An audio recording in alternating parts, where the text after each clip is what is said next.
आंखें खोलकर ये एक्सरसाइज नहीं हो सकता, साइकोलॉजिकल एक्सरसाइज। आंखें बंद कर दो, सब कोई आंखें बंद कर लिए। इस एक्सरसाइज को आप एक सिमुलेशन के थ्रू देखोगे कि क्या होता है, लेकिन आंखें बंद होनी ही चाहिए, अदरवाइज तुम महसूस नहीं करोगे। इसका बेनिफिट एक्सरसाइज का नहीं होगा। मैं बीच बीच में बहुत से स्टूडेंट के साथ कराता हूँ ये काम। तो फिर से मैं उस मुद्दे पर जा रहा हूँ कि तुम लोग रात दिन एक करके तैयारी कर रहे थे, इतनी अधिक तैयारी कर रहे थे जो घर वाले भी नहीं देखे थे किसी को इतनी अधिक तैयारी करते हुए, इतना अधिक मेहनत करते हुए, इतना एकाग्रचित होकर अपनी तैयारी कोचिंग का, अपने जॉब के लिए इंटरव्यू की तैयारी करते हुए उन्होंने भी नहीं देखा था। फ्रेंड लोग तो देखते ही नहीं थे, फ्रेंड लोग ने, और तैयारी करते करते तुम्हारा पीटी हुआ। कल्पना करो कि तुम्हारा पीटी में जब इतनी तैयारी करके तुमने दिया तो पीटी में अव्वल नंबर आया था, टॉप स्कोर में तुम्हारा आया था पीटी में। तुम कल एक महसूस करो कि तुम टॉप क्या कहते हैं स्कोर में तुम्हारा पीटी में आया। उसके बाद तुम फिर और जोशो जुनून के साथ तुमने तैयारी की, और जोशो जुनून के साथ जब मेन की तैयारी की तो मेन की तैयारी में तब हर तरह के तुमने जो लोगों की कल्पना के बाहर की तैयारी की, आगे मुंह कर सुनो इसको, कल्पना के बाहर की तैयारी थी उसको भी तुमने किया। और ये दिन आ गया तुम्हारा कि जो मेन का एग्जाम सब देकर आए तो तुम्हें लगा कि जो सबसे अच्छा स्कोर इसका आया होगा, इतना बढ़िया मेन किसी का नहीं होता है। ये तुम्हारे मन में बैठ गया कि तुम लगता है कि हमको पास कर जाएंगे, और उसके बाद मेन में भी बहुत अच्छे स्कोर के साथ तुम उसमें कल सक्सीड किए, बहुत अच्छा तुमको मतलब है कि मार्क्स आया। उसके बाद अब इंटरव्यू की तैयारी हुई, इंटरव्यू में भी तुम मेटिकुलसली हर ढंग से हर तरह से अपने पर्सनल की और अपने सब्जेक्ट की तैयारी तुमने की। इंटरव्यू बोर्ड में भी इंटरव्यू बोर्ड इतने खुश हो गए, इंटरव्यू बोर्ड के लोग इतने खुश हो गए, उसी बोर्ड को उन्होंने सिग्नल दे दिया कि तुमसे बेहतर कैंडिडेट कोई आया नहीं हमारे पास। इतना अधिक वो खुश होकर तुम्हें इंटरव्यू बोर्ड में जब तुम अपियर हुए तो इंटरव्यू बोर्ड ने तुमसे बातें करके वो लोग बहुत अधिक खुशी हो गई। उन्हें लगा कि ऐसा कैंडिडेट अभी तक इस बोर्ड में आया नहीं था, और उन्होंने तुम्हें शाबाशी देते हुए वापस भेजा अपने बोर्ड से। इसके बाद तुम घर आए और मान लो ये इंटरव्यू की तैयारी हुई थी फरवरी के फर्स्ट वीक में, और तुम्हें जानकारी मिली थी कि ये इंटरव्यू जो हुई है इसके बाद रिजल्ट आएगा अप्रैल के सेकेंड या फर्स्ट वीक में। तो अप्रैल के सेकेंड और फर्स्ट वीक से तुम क्या कर रहे थे, अपने मोबाइल को हर समय 7 बजे जब जगकर उठते थे तो एक बार मोबाइल का मैसेज चेक करते थे कि कोई मैसेज आया है कि नहीं, हम कंप्लीट किए हैं कि नहीं, कुछ आया है खबर की नहीं, हर रोज तुम चेक कर रहे थे। और आज जो है 15 तारीख को भी तुम्हें जब सवेरे अपनी सवेरे की जो मॉर्निंग टी ले रहे थे उसी समय मम्मी ने तुम्हें आकर चाय दे दिया, तुम चाय को एक सिप लिया और अपने मोबाइल का मैसेज बॉक्स खोल कर देखा। तुमने मैसेज बॉक्स जैसे खोलकर देखा तुम्हें लगा एक मैसेज आया हुआ है, मैसेज पढ़ा तो उसमें लिखा हुआ you have been finally selected for the post of PO and you are required to report for such and such place for your joining on such and such date at 10 AM। उसमें message आया हुआ है कि तुम finally select हो चुके हो probationary officer में। तुम्हें पुराने तारीख को तुम्हें दिया हुआ है कि 29 अप्रैल को तुम्हारे कलकत्ता में जाकर तुम्हें रिपोर्ट करना है ज्वाइनिंग के लिए। ये तुम्हें रिपोर्ट आया हुआ है, तुम्हारे मोबाइल में मैसेज आया हुआ है। जैसे तुमने मोबाइल में मैसेज देखा एकाएक तुम्हें लगा कि नहीं हो सकता कोई फ्रेंड मजाक किया होगा क्योंकि इतना अधिक पढ़ाई कर रहे हैं, कोई मैसेज दे दिया होगा। लेकिन 2 बार 3 बार तुमने पढ़ा, 2 बार 3 बार पढ़ने के बाद तुम्हें लगा कि नहीं ये मजाक नहीं है, ये रियलिटी है। रियलिटी है जैसे पता लगा वैसे तुमने तुरंत मोबाइल अपने चाय के कप को रख दिया और मोबाइल लेते हुए दौड़ते हुए अपने पापा के पास, वो भी अपने रूम में बैठकर चाय पी रहे थे। वो जब पी रहे थे तो उन्होंने जाकर तुमने कहा देखो पापा हम कंप्लीट कर गए, पीओ में हो गया मेरा। उन्होंने कहा अरे देखा तो ही बोलते रहता है। तो देखा उन्हें एक बार पढ़ा, उन्हें थोड़ा सा विश्वास हुआ के साथ दोबारा भी उन्होंने पढ़ा। तुम्हारा पिताजी सोचो, तुम्हारे पिताजी तुम्हारे मोबाइल में तुम्हारा मैसेज पढ़ रहे, तुमने सक्सेस वाला मैसेज वो आया, दोबारा पढ़ा उन्होंने, दोबारा पढ़ने के बाद दोबारा पढ़ा, दोबारा जैसे तीसरी बार पढ़ने के बाद जैसे उन्हें विश्वास हो गया कि ये सही मैसेज है, मेरा संतान आज प्रोबेशनरी ऑफिसर बन गया है, आगे बढ़कर उन्होंने तुम्हें सीने से लगा लिया। उनके आवाज से मुंह से कोई आवाज नहीं निकल रही है, उनकी आवाज रूंध गई है, सिर्फ बोल पा रहे हैं तो किसी तरह से बोल पा रहे हैं और तुम्हें तुम्हारे सीने को थपथपा रहे हैं और बोल रहे हैं कि जो भगवान बहुत बड़ा काम कर दिया, भगवान बहुत बड़ा काम। तुम जरा सा 1 मिनट के लिए अपने मन में इस शख्स का चेहरा देखो, इस शख्स का चेहरा जो देखो जो तुम्हें सीने से लगाए हुए रूंधे गले से भगवान को याद करा, उस शख्स को गौर से देखो, कौन है वो शख्स। वो शख्स वो है जो जब केजी में पढ़ने जाते थे तुम्हें अपने स्कूटर से, अपने बाइक से, अपने साइकिल से, अपने उंगली पकड़कर तुम्हें बस पर चढ़ा।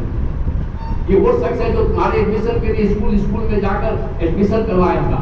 ये वो शख्स है जो रात दिन तुम्हारे लिए मेहनत करके तुम्हारे अपने बदल पर कपड़े नहीं पहने वो चलेगा, अपने घर में एयर कूलर नहीं लगा के वो चलेगा, एयर कंडीशनर नहीं लगा के वो चलेगा, लेकिन तुम्हारे रूम के लिए, तुम्हारे पढ़ाई के लिए हर सुविधाएं इस शख्स ने अपने हर कॉस्ट पर तुम्हें पूरा करने की कोशिश की थी। गौर से देखो इसके चेहरे, इसके चेहरे पर, इनके इस शख्स के चेहरे पर जो तुम्हारे पापा कहलाते हैं उनके चेहरे पर आज मुंह से आवाज क्यों नहीं निकल पा रही, आवाज क्यों गूंज गई है, आंखों से छोटी छोटी थोड़ी थोड़ी भीगी हुई आंखें हैं, आंखों से आंसू निकल रही है, क्यों निकल रही है? जरा गौर से देखो, ये क्या ऐसी बात हो गई जो इनकी आंखें खुशी से या जो भी हो आंखों से आंसू निकल रही है थोड़े थोड़े, और इसके साथ साथ आवाज लूटी हुई है और सिर्फ बोल रहे हैं, तुम्हारे पीठ को थपथपाते हुए बोल रहे हैं कि thanks God, thanks God, thanks God. कौन से देखो जब इसी बीच में तुम्हारी मम्मी उधर से आई, उन्होंने बोला कि क्या हो रहा है, क्या बात हो गया? तो आपके पापा ने कहा अरे तुम्हारी लड़की या लड़का जो भी हो ये कंप्लीट कर गया, प्रोफेशनली ऑफर हो गया अपने घर में, एक पीओ हो गया अपने घर में। उन्होंने कहा अरे ऐसा आप झूठे को ही बोल रहे हैं, पीओ हो गया, लाइए दिखाइए हमको। उन्होंने भी एक बार पढ़ा, दो बार पढ़ा, हमारे मैसेज बॉक्स को, मोबाइल के मैसेज बॉक्स को जब तीसरी बार पढ़ा, वो आगे बढ़कर तुम्हें सीने से लगा के जोर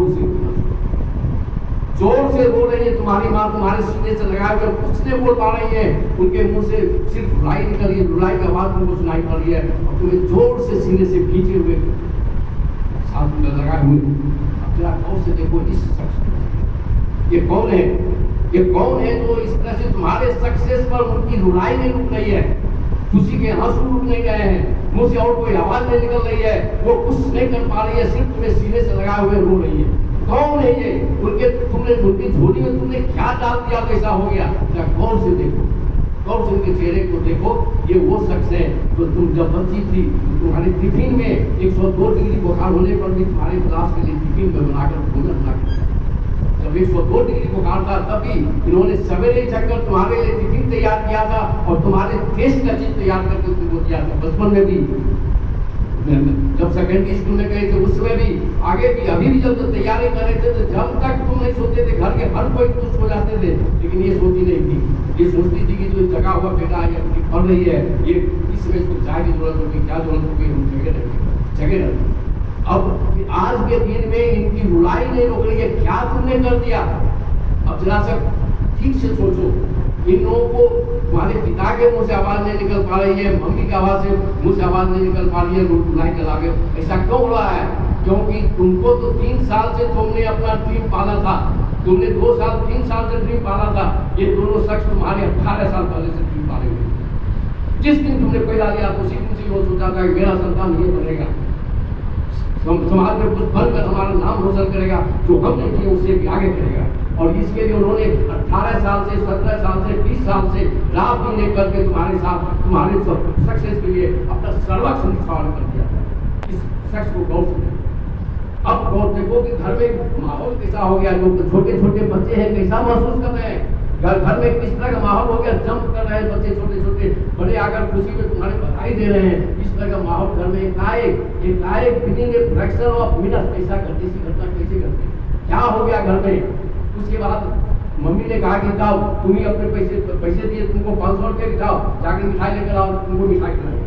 तुम मिठाई लेने के लिए घर से तुम खुद निकले, जैसे निकले तो घर से बाहर निकले तो तुम्हारे घर के बगल में एक अंकल का मकान था, वो किसी दूसरे अंकल से बात कर रहे थे। पहले भी तुम घर से बाहर निकलते थे, अभी भी वो घर से बाहर निकले, वो जैसे तुमको उन्होंने देखा तुम्हारे तब मम्मी उठाकर दूसरे अंकल को बताया, देखो देखो देखो अपने मोहल्ले में एक प्रोफेशनल ऑफिसर बन गया, एक पीओ बन गया, देखो और आज अभी ये चल रहा है कि पीओ बन गया, लगता है ये पीओ है लेकिन तो वो बन गया।